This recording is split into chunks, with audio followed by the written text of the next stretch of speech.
the invisible control system. You think you're in control, that your actions are choices, that when you fall into the same bad habits, it's just a lack of discipline you need to fix. But that's not what's happening. Researchers who study behavior patterns have shown that most of what you do every day is automatic, not conscious, not intentional. Your brain is running scripts that were built through repetition, reward, and survival shortcuts. And those scripts are not neutral. They are designed to keep you comfortable, to avoid effort, to chase quick rewards. Just like animals in the wild repeat behaviors that guarantee immediate payoff, your brain locks onto patterns that deliver fast dopamine, even when they destroy your long-term progress. That's why you scroll when you should focus. That's why you delay when you should act. That's why you go back to the same habits you promised to eliminate. You're not failing. You're being executed by a system that was programmed over time. And here's the uncomfortable truth. If you don't change the system, nothing changes. Not your discipline, not your results, not your life. But there is a way to take back control. Scientists and performance experts agree that the brain is not fixed. It can be rewired. It can be retrained. It can be reprogrammed with the right triggers, the right actions, and the right reinforcement. And in this video, you're going to learn exactly how to do that. Not theory, not motivation.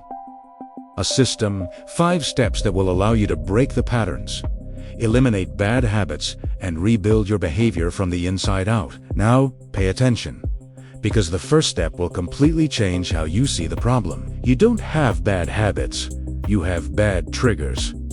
You've been trying to fix the wrong problem this whole time. You think your issue is the habit itself, the scrolling, the procrastination, the lack of focus. So you try to stop it. You resist.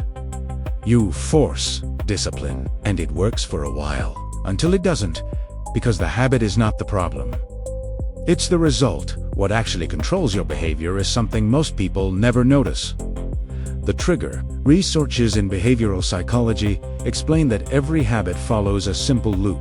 A trigger appears, your brain activates a stored response, and you get a reward. Over time, this loop becomes automatic. Just like animals respond instantly to cues in their environment, your brain reacts before you even realize it. You don't decide to open your phone. The notification, the boredom, the silence in the room, that's the trigger. And once it appears, the behavior follows. That's why trying to stop a habit feels so hard. You're fighting the final step of a chain that already started. It's like trying to stop a reflex after it's already been activated. Studies from neuroscience labs show that the brain anticipates the reward the moment the trigger appears. Dopamine rises before the action, not after. That means by the time you notice the urge, your brain is already moving toward the habit. And this changes everything. Because if the trigger is what starts the process, then that's where control actually exists. Not in the middle of the urge. Not when you're already inside the behavior. But at the beginning, when you learn to identify, remove, or redesign your triggers, you stop the loop before it even begins. And that's where real control starts. If you control the trigger, you control the behavior. Now there's something even more dangerous happening behind this loop. Something that's training your brain to work against you every single day. Dopamine is training your brain against you. You've probably been told that dopamine is the chemical of pleasure, that it's what makes you feel good. That's incomplete, and that misunderstanding is keeping you trapped. Neuroscientists have shown that dopamine is not about pleasure. It's about anticipation. It's the signal your brain uses to say, this is worth repeating. That means every time you engage in a bad habit, you're not just getting a short reward. You're training your brain to want it more next time. And here's where it gets dangerous. The stronger the reward and the easier the access, the faster the brain learns. That's why modern distractions are so addictive. Social media, instant entertainment, constant stimulation. They deliver high reward with almost zero effort. Your brain adapts to that. Researchers observe that when the brain gets used to fast rewards, it starts rejecting anything that requires effort. Focus feels harder. Discipline feels unnatural.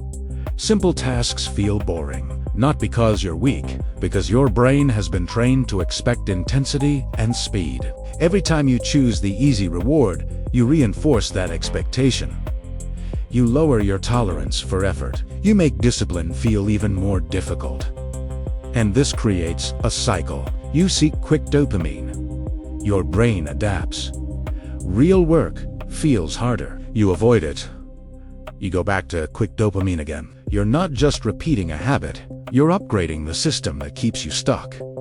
But this is where the shift happens. The same mechanism that's working against you can be reversed. Studies in behavioral neuroscience show that dopamine can be retrained. When you start associating effort with reward, when you delay gratification and still complete the action, your brain begins to rewire.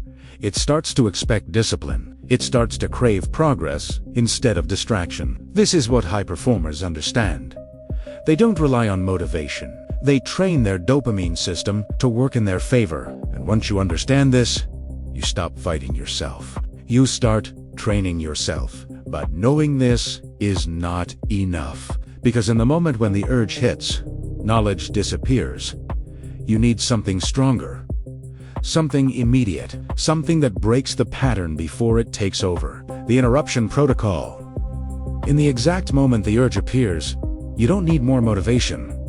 You need disruption. Because once the loop is activated, your brain is already moving. The trigger fired, dopamine rose, and the behavior is seconds away from happening. If you, Trito, think your way out, you're too late.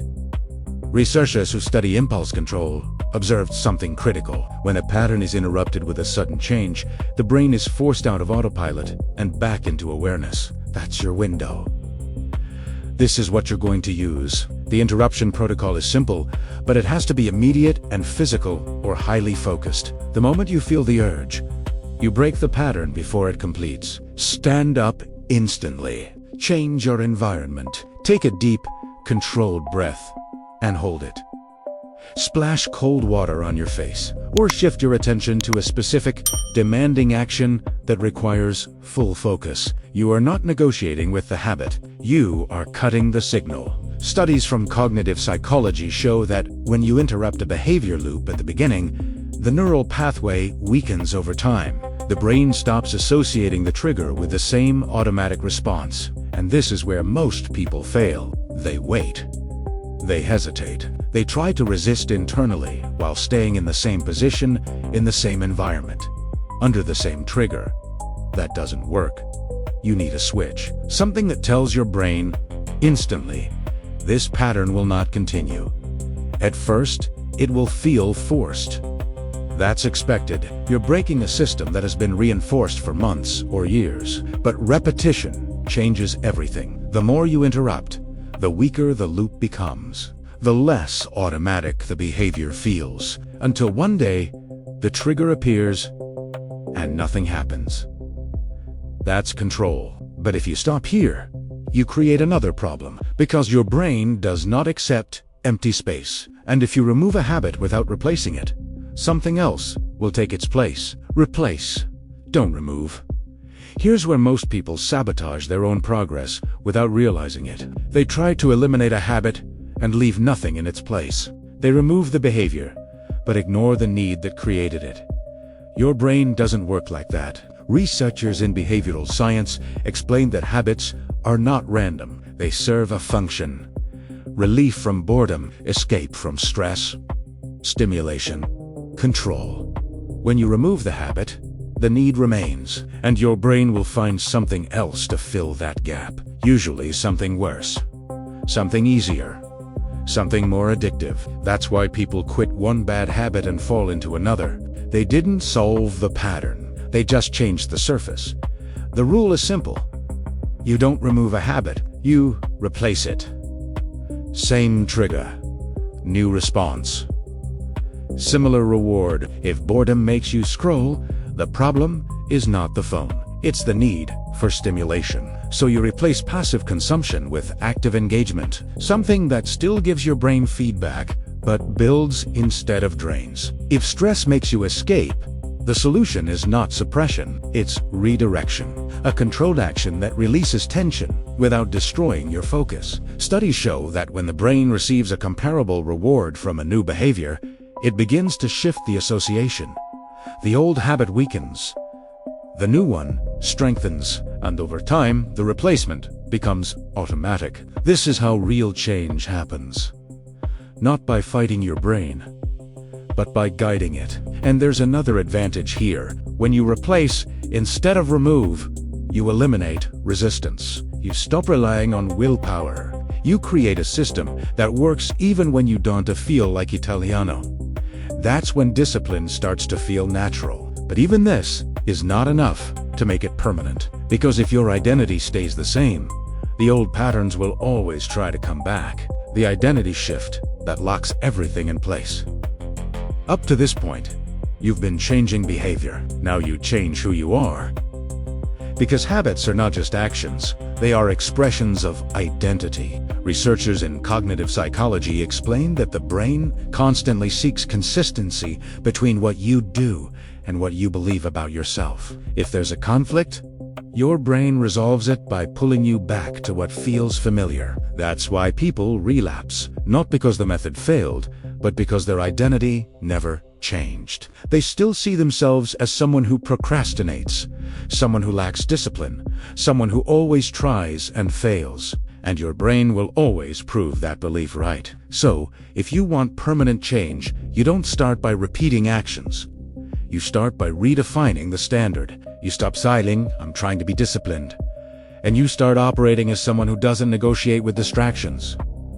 This is not motivation. This is alignment. Studies on behavior change show that when actions are tied to identity, consistency increases dramatically. The brain no longer sees the behavior as effort. It sees it as normal. This is how high performers operate. They don't rely on feeling ready. They don't wait for the right moment. They act in accordance with who they've decided to become. And every action reinforces that identity. You follow through, even when it's uncomfortable. You remove the option to fall back into old patterns. You build evidence, one decision at a time. And something shifts. The urge still appears. The trigger still exists. But it no longer defines your response. Because that's not who you are anymore. You don't break habits. You become someone who doesn't need them. And once this shift happens, everything locks into place. But there's one final step. One decision that separates people who understand this from those who actually change. The point of nitrogen monoxide return. At this point, you already know what most people never take the time to understand. You know that your behavior is not random, that your habits are built on triggers, reinforced by dopamine, sustained by repetition, and locked by identity. Which means one thing: if nothing changes after this, it's no longer lack of knowledge. It's a decision. Researchers who study performance and long-term behavior change observed a clear pattern. The people who transform are not the ones who learn more. They are the ones who act immediately, before the brain has time to return to old patterns. Because delay is the system trying to protect itself. The moment you say, "I'll start later," you are already reinforcing the identity you're trying to escape. This is the line most people never cross. They watch. They understand. They agree, and then they go back to the same environment, the same triggers, the same automatic responses. Nothing changes, but a small percentage does something different. They interrupt the pattern today. They remove one trigger today. They replace one behavior today. They act like the person they decided to become today. And that's enough. Because once you act, even once, you create a new reference point. You show your brain that a different response is possible. And that begins the rewiring process. This is the point of no return. You either go back to autopilot, knowing exactly why you're stuck, or you take control and start building a system that works for you instead of against you. Few people choose the second option. That's why few people change. Now the decision is yours.